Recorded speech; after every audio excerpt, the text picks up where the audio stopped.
Ito yung ikinakamatay ng tao. Dahil sa lifestyle, dahil sa mga pagkain na mayroon tayo, ito ang kinakamatay. Kaya mamili na lang kayo, anong gusto niyo dito? Ano ang kinakamatay?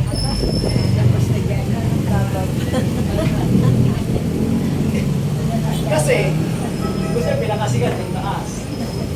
Milyon yan. Tama? Ito, yung mga sakit, dahil sa mga lifestyle natin ngayon, dahil sa mga pagkain natin ngayon, kung ibig sabihin, kung magbabago kayo ng lifestyle, maaaring magibasan nyo itong mga magastos. Tama? Imagine, pag nakuminom ka ng maintenance yan, maintenance pa lang, may gumagastos ka na, hanggang mamatay ka na. Kasi hindi naman mawawala yan kapag nag-maintain ka.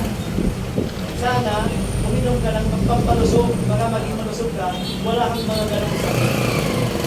Kasi yung apat na halingin ang ating nalusugan, the 4 pillars of the health. Kailangan nyo ko ng balanced diet. Ano ba yung balanced diet? 80% hilaw na pagkain. Exercise kailangan nyo. Lahat ba tayo kailangan mag-exercise? Gumalaw. Kasi binigyan tayo ng 226 na muscle. Kailangan nyo galawin yan. Sino ba nag-exercise dito? O, tingnan nyo. Lahat tayo ay kailangan mag-exercise. At lahat naman tayo, sa totoo lang, lahat tayo naniniwala naman na mag-exercise. Ang problema, naniwala lang. Ang problema, Kumaan ako doon sa amin, nagsusumba kanina umaga. Tama? Isip lang. Yung papuntang SM, Pero wala na yun.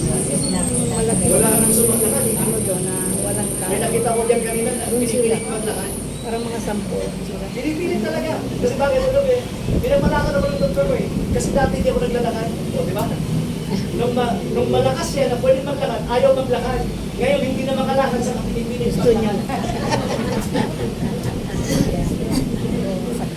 May ganun. Lifestyle natin ngayon ay sedentary. Style nga. Meaning to say, tamad na gumalaw. Kahit na isang kanto lang. Ayaw maglakad. Ayaw nga eh. Positive mental attitude. Karamihan na tao ngayon negative. Ang pinapaniwalaan. Pero naman sa taas ka lagi. Ano bang negative? Sa taas. Evil. Positive Balance is ka God. pa rin. Gitna. May Kailangan kung gusto attitude. nyo mabuhay na malusog, in godly manner, kailangan nyo ang pagiging positive. Positive mind. Yung belief in God. Unang-una, even yung pagkain natin siya ang pagkutos, ito ang kainin nyo. Tama? Kaya pinatira niya yan sa garden. Lahat na ikabubuhay mo yan, pati sakit mo, lahat na karamdaman mo, yan mo pupunin. Problema, unang-una sinira yung garden. Sinira yung nature. Yan yung parang 80-20. Kailangan din body natin 80-20. 80 alkaline. Fresh water ang kailangan nyo. 20 acidic. Kulay, butas, nuts and grain. Tingnan mo ang fresh water. Yung pag kumain kayo, kumain na lang ka kayo. Soft drinks pa rin ang sa lamesa. Social. Social. Tingnan yung mga alchemy ng soft drinks na yan. Kung kailangan ng inyong katawan. Tama? Inasukalan lang. Tapos yun ang gusto nyo. At tapos parang napakahirap kayo kung soft drinks lang, kung tubig lang ang binigay nyo sa mga tao. Diba? Parang napakahirap nyo. Imagine ang sinira ng utak natin sa mga sistema ng medisina. Imagine. Tama? So, butas nyo. Tapos sasabihin na, paano mga kumain ng butas ngayon? Ang daming bacteria. Tama? Bakit ba noon ba wala ng bakterya? Ang problema nyo mo, nilagyan ng chemical. Pero alam nyo, kainin nyo pa rin yan kahit na may chemical. Bukasan mo lang para makawasan. Hindi na ipapunta ka naman sa katawan. Gano'n lang yun. So acidity, yun ang dapat lang kula. Na kahit na, alam nyo ba, kahit na kulay ko sa kinain yung kumulo, acidic yan. Maliwanag tayo? Kahit na kulay punas ang kinain yung kumulo, acidic. Maliwanag? So yun ang mahalaga sa atin. So that is the system. Yun ang dapat natin baguhin. Kasi ang ating katawan, biofermenter by nature. Nakadesign, natunawin, ilingin ng ating katawan, kainin ng ating katawan. one, ang fresh na pagkain, raw food talaga. Ang problema, ang katawan natin kasi ay parang makina yan. Di ba may diesel, may gasolina? Subukan nyo yung gasolina, lagay nyo sa diesel. Yung diesel, lagay nyo sa gasolina. Ano may sa makina? Palyado ang makina. Ganon na rin o. Kaya nga kayo ngayon naging palyado na rin kasi binago nyo yung fuel nyo. Tama? Imbis na kulay prutas, frozen na yung kinain nyo. Yung mga gawa na sa factory, ginawa ng tao, hindi na yung ginawa ng Diyos. Tama? Niremodel nyo. Kaya mga sakit nyo ngayon, to remodel din. It is handmade. It is man-made disease. Tama? So can we use diesel into a gasoline? So ngayon, binago natin, kaya tayo ngayon ay naging palyado. Kaya ang mga tao ngayon, imbes na mabuhay ng 120 years, na tayo ay nasa, sinabi ng Mildred, 65.7 na lang ang mga lalaki. Mas mataas ang babae, 67 years ang dati. Ang sinulat ko yan. Kaya ang sinulat ko to, hindi mo 65. Sinundan ko yan yung mga namamatay. Fernando po kasi, namatay at 65. Alam niyo ba yun? Si Cayetano sumunod, 64. Sinundan ni Rocco, 63. Sumunod si Piper, 61. Si Waikoko, NBI Director, 59. Si Rudy Fernandez, isang sikat na artista, tama, laging nag-exercise, 55. Francis Magalona, 49. Is it going up? Or going pababa? Alam niyo ba yun? Tapos, ngayon, ito yung alarming. May bagong pangalan pa lang nag-chemotherapy na. May bagong pangalan pa lang ngayon nag-insulin na. May bagong pangalan pa lang ngayon. Hindi kaya kapirahan. I-bypass nila. Ibig sabihin, sakit ng matanda na sa kanila. Kapapanganak pa na. Anong ibig sabihin? Ibig sabihin, di ba kapag ang baby nasa napupunan ng nanay, di ba ang pagkain niya kinakain din ng nanay? Kasi yung placenta niya nakadikit sa bituka ng nanay. Tama? So kung anong lifestyle ng nanay, yun ang nakuha niya. Kaya yan ang pinatawag ng mga congenital disease. Tapos sasabihin nila, ang mga doctors sasabihin nila, ang sakit ng tao galing sa dalawa daw, hereditary, kaya acquired. Wala pong hereditary disease. Wala pong pinapamana na sakit. Napakalupit naman kung ang lolo nyo ay pinamana sakit sa inyo. Tatanggapin nyo? Alam nyo ang pwede natin sabihin na galing sa kapagkapangana, yun mga tinatawag na ang tawag yan, yung naipanganak na may defect. Ang tawag doon? Ha? Inana. Inborn, di ba? O kaya tawag yan congenital. Ibig sabihin, mali yung pagka-develop sa loob.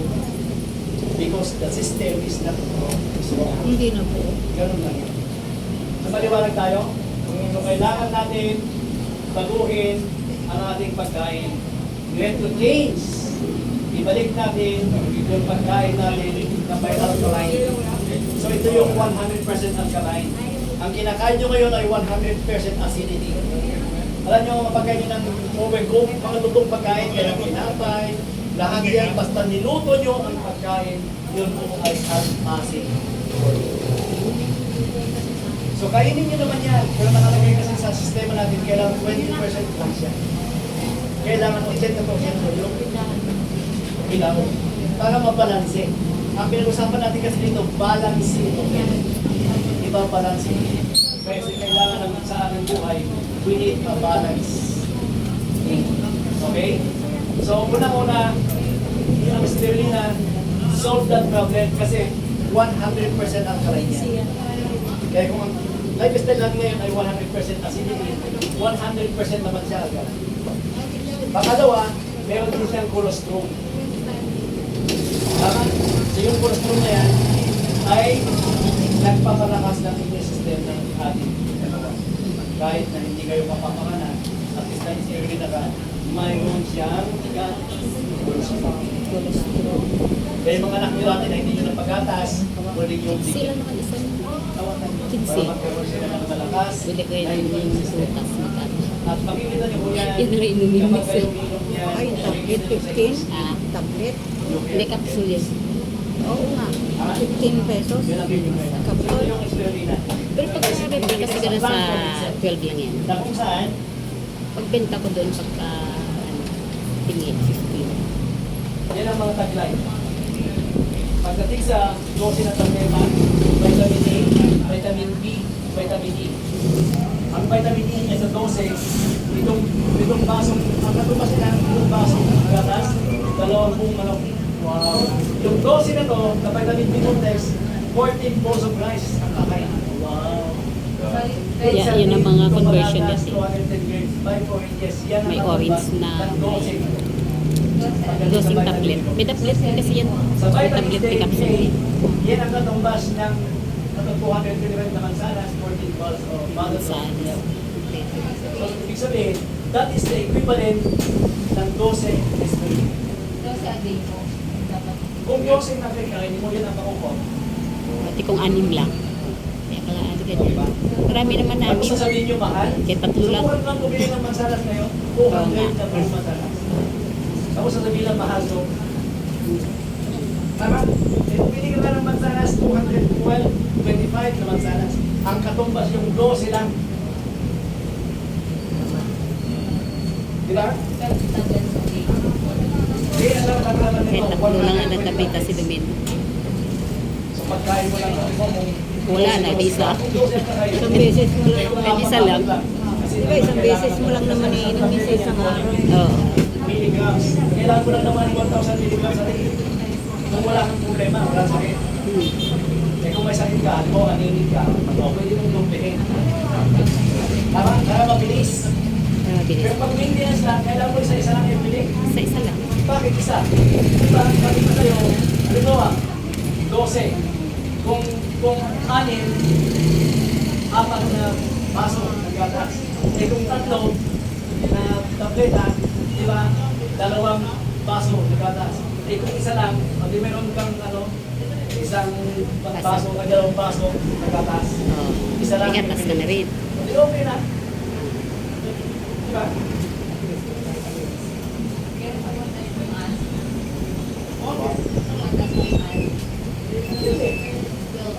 Kaya nga ako, wala ako. Kung meron ka ng RPDA, antioxidant.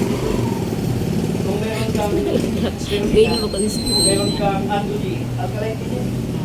May cereal din yan, Ti. Yeah.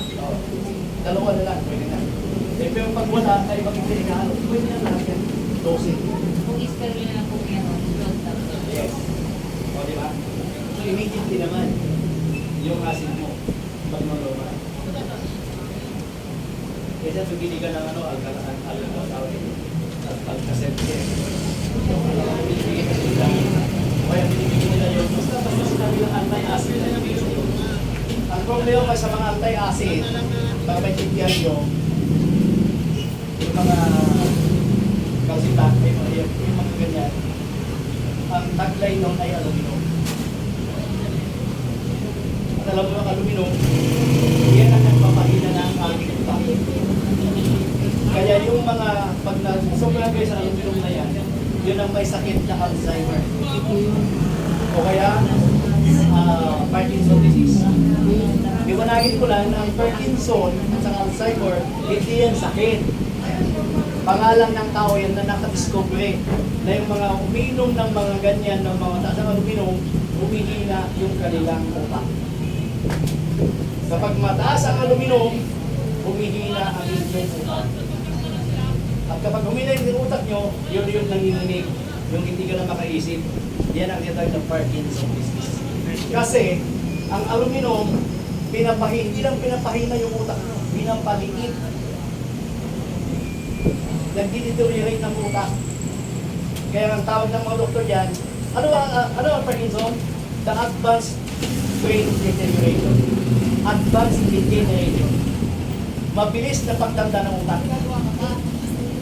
Kapag uminom kayo ng mataas na mga ganyan, yung mga gamot sa mga high blood. Kasi mataas ang aluminum. Pangpakalma kasi.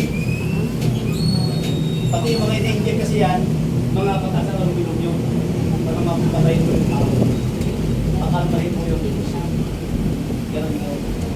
Kaya ang mga sa mga gamot na yan, ang tawag yan, is tayo. So ngayon, nasolusyonan yung pagkain natin, doon sa Carolina. At nandito yung problema natin kasi ngayon sa ating mga kinakain ay yung mga chemicals at saka yung excess. Kasi ang kinakain natin na yun, gaya ng kape, processed food, tinapay, soft drinks, yung mga Medicines. hindi natin ang tubig, gamot, lahat yan, even the drinks, yung mga bigas, chemical ang problema dyan.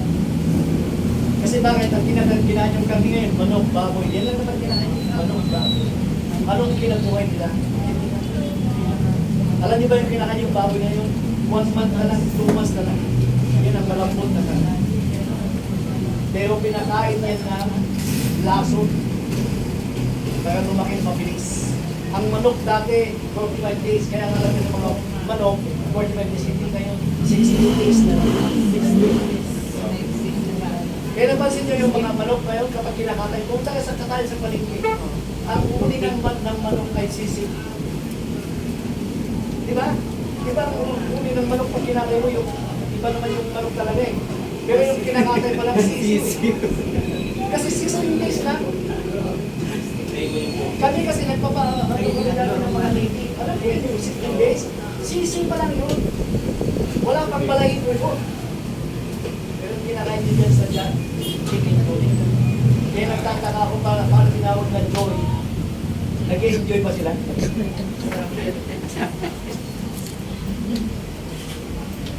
Bakit pa tinawag ng chicken joy?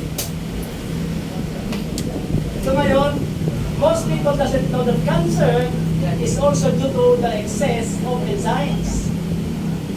The lack of enzyme. Kasi, ano ba yung excess na sakit? Yung high blood, yung diabetes, yung obese, yung arthritis. Alam niyo ba yung cancer na dahilan yung excess?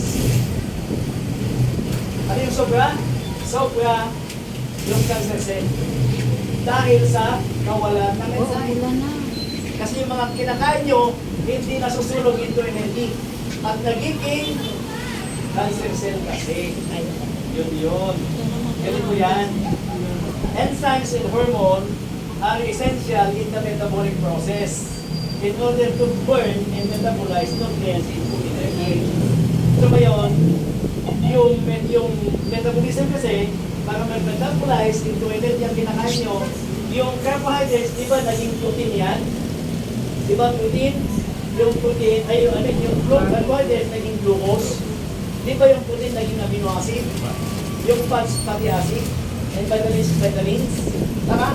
Para masunog yan into energy, you need enzyme. Ang kailangan nyo sa glucose is amylase enzyme. Ang kailangan nyo sa amino acid ay protease enzyme. Ang kailangan nyo sa fatty acid, proamylase enzyme.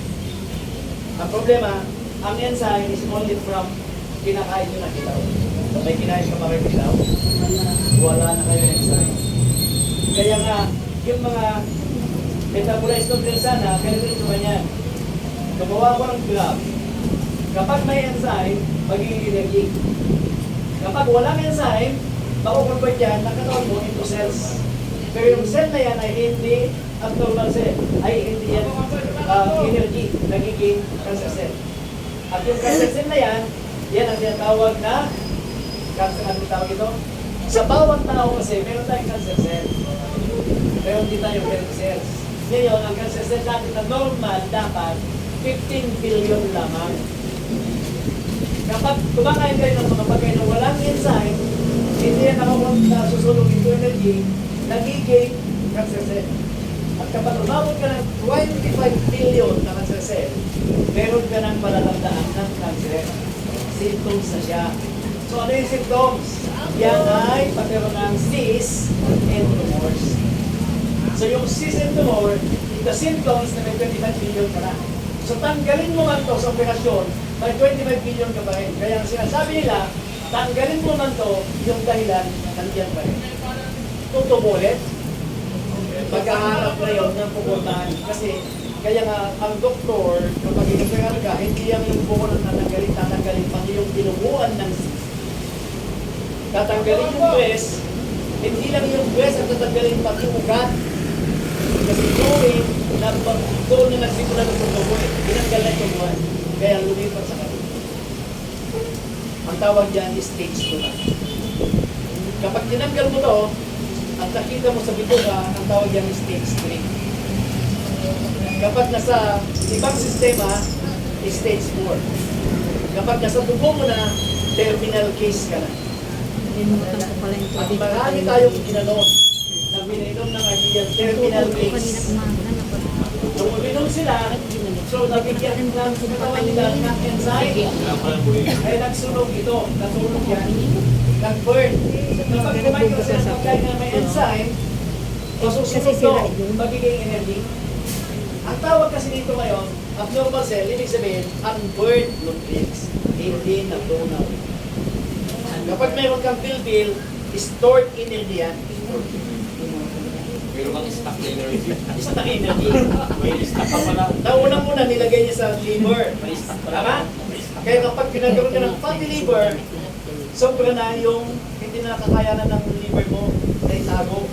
Kasi bawat gutom mo, ilalabas yan eh. Kaya lang sobra-sobra na. Ganon yun. Kaya pag may bilbil kayo, ang tawag namin dyan, love handles. Hawakan ng nagmamahal sa inyo. Ganon yun. Pero that is stuck na energy yan. Stock. Ngayon, ang tanong, masusunod ba to? Your body could reverse it. Pwedeng sunugin yan. Huwag ka lang muna kumain. Kaya kahit kayo dyan, magpatulog na, mahiga lang, babayan nyo ng hihina kayo sa pakiramdam nyo, ang sinusunog ng katawan nyo, yung isda. Hindi kayo mamamatay.